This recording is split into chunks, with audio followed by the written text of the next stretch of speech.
मो ना अजय कुमार दलई मो सुवर्णपुर बासिंदा आम सुवर्णपुर प्राय 14-15 वर्ष रही आसला तेणु सेठाकर परिवेश जो प्रकार थिला बर्तमान बीडीए वाला बिना नोटिस रे जाइकी आमको जो घर द्वार भंगाही करदेला से आम मर्माहत आम सरकार पाखे निवेदन करुचु जे आमको आम पिला छुआ मान कौटी थईथान करी जदि भांगी था घर द्वार आम खुशी था किंतु किए जाइए किए शोची तो किए बाथरूम जाइए किए तार कार्य गला सी सब आसला बेलू देखला बेलू घर द्वार सब भांगी जाइए पिला छुआ जाइए ट्यूशन किए जाइए स्कूल किए जाइए आसला बेलू घर द्वार सब भांगी जाइए से जो प्रकार कांदवाली आमर से सुवर्णपुर उछली पड़ूला से माने जे देखिथबो हृदय विदारक घटना देखिथबो जे से अनुभव करी कहबो आमे वर्तमान पई मोहन सरकार को निवेदन करूछु आम पिला छुआ को आमे केमती से खरा तरह रही की कुड़िया घर करी वर्तमान पई रहिचु जरीपाला पकईकी से कथा जाई अनुध्यान करंतु अनुभव करंतु जदि प्रकृत रे से जने गाँ रु आसीथिबा लोक मोहन भाई हमर जदि आसिकी से शहर रही गुजराण मेंटेन जो प्रकार जदि आमे माने बसईछु ओ मुख्यमंत्री गादी रे तेणु मोर निवेदन रोची आपन थरे जाइकी सेठी बुलिक आसंतु देखिबे से सुवर्णपुर केमती सिरिहन देखा जाउची आपन को देखिले आपन को मूर्धना संभाळिबोनी आ ये गरीब खटिखिया मजुरिया भाई माने जो प्रकार हंतसंत होउछंती आपन जाइकी थरे बुलिक आसिले तांको शांति लागिवो एवं एई गरीब खटिखिया भाई भौणी माने तांको पेटुरु किछि मारिकी पैसा रखिकी जो घर द्वार करथिले ताको धूली सात करदेला बीडीए ओ प्रशासन जाइकी जो प्रकार पानी माड़ करिकी बर्तमान पई तांको गोड़ भांगी देइची कार अंटा भांगीची कि माड़ माने कार हाथ भांगीची गोटे पिला केते 21 तक जाइनी 19 दिन रो छुआ से 19 दिन रो छुआ को धरिकी आस्तला ताको पानी माड़ करी हिंदी से तार बर्तमान पई से मेडिकल ले पड़ीची एही सब प्रकार जो प्रकार असुविधा रे आमे माने सम्मुखीन होउचु तार अनुध्यान करंतु जाइकी मोहन सरकार आम निवेदन करुचु आमको बर्तमान पई कोठी थईथान करंतु पुणी आम जो पानी पई जो असुविधा होता पानी गोटे नलकूप था कि किए गोटे बोरिंग करथिला ताको बीडीए वाला हमरो बुलडोजर लगेकी ताको भांगी देइछंती आमे पानी पई भी बहुत असुविधा रे सम्मुखीन होउचु आम निवेदन करुचु आमको पानी रे सुविधा करा जाऊ आमे सेठी जो बर्तमान पई अछु आमे खरा तरह रे जो रहूचु आमको किछि सुविधा करा जाऊ आमे खाइया को पाउनु सेति पई किछि भी व्यवस्था करंतु आमे जरीपाला टांगी गछि जो जरीपाला हमर जो घर करथिलु जो भांगिला बीडीए जाई जो पुलिस मानू नेकी भांगिला हमर बर्तमान में से घरे सब पोती हो जाइए पोती होला फल आमे किछि हमर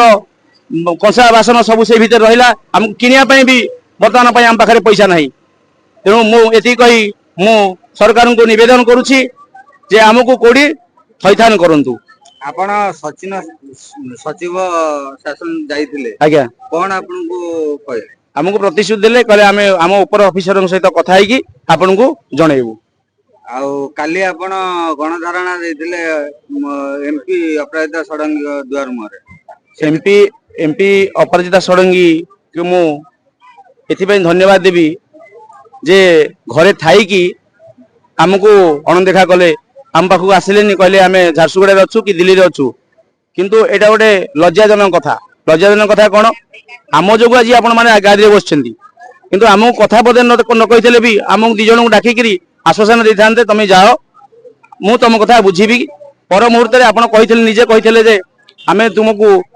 पटार थैथान करूँ कि तुम्हें माने ये रुह ये रहिले मु तुम घर जो आवास योजना तुम घर खंडे खंडे करदेवी ये सब जो प्रतिश्रुति देकी आसी बर्तमान आम काली जो जाइलु पाखे जो प्रकार व्यवहार थिला से बहुत अश्लील व्यवहार थिला अश्लील व्यवहार कौन जदि आमको डाकी नहीं कि दीपद कथा कही था आम शांति होगी आसता अश्लील व्यवहार बोले तो रेखा दर्शन देलेनी आम अश्लील व्यवहार जदि मैडम आसते कि पीए को पठे था नहीं दुख सुखर साथी हूँ प्रकृत साथी जदि आम दुख पड़ी आपड़ जब से न जी से कथा पदे न कहे आम आपण मैंने कौन अश्लील भाषा कहले कौन यह हूँ आम नवेदन जे अपराजिता षडंगी को आम नवेदन करुचु जदि प्रकृत में आम आपन को भोट देइथिबु ताले आपण आम पई किछि सुविधा करंतु ना धरित्री नायक ମୁଁ ଗାଁରୁ ଆସିଥିଲି ଏଇଠି କିନ୍ତୁ ରୋଜଗାର କରିକି କିଛି ଖାଇକି ରହିବା ପାଇଁ ବୋଲିକିନି ଆମେ ଆସିକି ଏଇଠି ସେ ଭୂଦାନରେ ଘର କରିକି ଥିଲୁ। କହିଲେ ଆମକୁ ଏଇଟା ଭୂଦାନ ଜାଗା ବୋଲି, କିନ୍ତୁ ଆମର ଏବେ ମୋର ବି ଏଇ ଅସୁବିଧାରେ ଆମେ ଘର ଯେତେବେଳେ ହଠାତ୍ ଆସିକି ଭାଙ୍ଗିଲେ ଆମକୁ କିଛି ବି ଦେଇ ନଥିଲେ, କିନ୍ତୁ ହଠାତ୍ ଆସିକି କହିଲେ ମୋ ସ୍ୱାମୀ ବି ନଥିଲେ, ମୁଁ ଗୋଟେ ଛୋଟ ପୁଅକୁ ଧରିକି ରହୁଥିଲି। ଏବେ ବି ମୁଁ ଗୋଟେ ଆଉ ଗୋଟେ ଇଏରେ ଅଛି, କିନ୍ତୁ ମୋର ଘରେ ମୁଁ ଠିଆ ହେଇଛି। ମୁଁ କହିଲି ମୋ ସ୍ୱାମୀ ଆସିଲା ପର୍ଯ୍ୟନ୍ତ ସେ ରୁହନ୍ତୁ, କିନ୍ତୁ ରହିଲେନି। ମତେ କହିଲେ କଣ ନା ତମେ ଯଦି କିଛି କହିବ ମୁଁ ଘରୁ ଉଠାଇକି ନେଇଯିବି।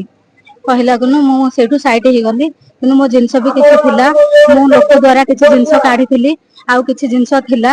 କିନ୍ତୁ ସେ ସବୁ ଜିନିଷ ମୋ ଘର ଭିତରେ ରହିଗଲା। ଏବେ ମୁଁ ସେଇଠି ଅଛି, ମୁଁ ବି କୁଆଡେ ଯିବି କଣ କରିବି କିଛି ଜାଣିପାରୁନି। ସେଇଥିପାଇଁ ମତେ ଏଇ ଅସୁବିଧାରେ ଆପଣ ମତେ ନ୍ୟାୟ ଦିଅନ୍ତୁ, କି ମତେ କୋଉଠି ଥଇଥାନ କରିବା ପାଇଁ ବ୍ୟବସ୍ଥା କରନ୍ତୁ। ସରକାରଙ୍କୁ କଣ କହିବା ପାଇଁ? ସରକାରଙ୍କୁ ଆଉ କଣ କହୁ, ସରକାରଙ୍କୁ ଆମେ ଭୋଟ ଦେଇଥିଲୁ, ସରକାର ଆମେ ଦୁଃଖ ବୁଝିବେ ବୋଲି, କିନ୍ତୁ ସରକାର ଆମେ ଦୁଃଖ କିଛି ବୁଝିଲେନି। ସରକାର ହିଁ କହିଲେ କି ଯେ ତମେ କଣ କରୁଛ କଣ ନାହିଁ, ଏତେ ବଡ ଖରା, କୋଉ ବର୍ଷା ଦିନ ହେଇଥାନ୍ତା, ହଁ ବର୍ଷା ଦିନ ହେଇଛି କି ଶୀତ ଦିନ ହେଇଛି, ଏ ଖରାରେ ଆମେ କୁଆଡେ ଯିବୁ। ଏଇନା ମୁଁ ଏବେ ହସ୍ପିଟାଲରୁ ଆସୁଛି, ଆସିକି ଦେଖିଲା ବେଳୁ ଏଇଠି ସବୁ ଏସବୁ ହଉଛି, କିନ୍ତୁ ସରକାର ଆମର କିଛି ବି କରିଲେନି। ଆମେ ଏବେ ଯିବୁ କୁଆଡେ, ଆମକୁ ଘର ହଠାତ୍ କୋଉଠୁ ମିଳିବ। ମୁଁ ଛୁଆକୁ ଧରିକି ମୁଁ ଏବେ ଡେଲିଭରି ଇଏରେ କୁଆଡେ ଯିବି।